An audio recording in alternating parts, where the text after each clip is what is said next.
కృష్ణుడంటే ఆనందం, 16,000 గోపికలు, పిల్లని గురువి మాత్రమే కాదు. దేవకి వసుదేవులకు పుట్టిన కృష్ణుడు ఎక్కడో పాపం కుగ్రామంలో యశోద దగ్గర పెరిగాడు. మేనమామ కంసుడు చేసిన ఎన్నో హత్యా ప్రయత్నాల నుంచి తప్పించుకున్నాడు. రాధతో ప్రేమ వియోగం, రుక్మిణి సత్యభామలు పెళ్లి చేసుకోవడానికి ఎన్నో యుద్ధాలు, ఆఖరికి కురుక్షేత్రంలో ధర్మం పక్కన నిల్చున్నప్పుడు ఎన్నో అవమానాలు, నిందలు, కుతంత్రాలు. సంతానం కోసం శివుడికి తపస్సు చేస్తే 80 మంది ఉన్నా గాంధారి శాపం వల్ల కృష్ణుడు చివరి రోజుల్లో అతని పక్కన ఎవరూ లేరు. అన్న బలరాముడు ఆత్మను తనలో ఐక్యం చేసుకుని అడవిలో చెట్టు కింద నిస్సహాయ స్థితిలోని అలానే పరమపదించాడు.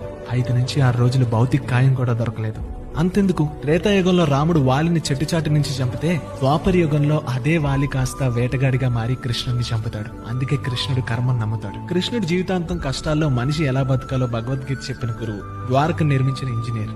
కృష్ణుడి జీవితం అంటే గోపికలు మాత్రం కాదండి, కష్టాలను దాటిన ఎన్నో ఘట్టాలు, కన్నీటి బొట్టు దాల్చకుండా చివరి వరకు చిరునవ్వుతూ ఉండడం. ఇది కృష్ణుడి ఫిలాసఫీ.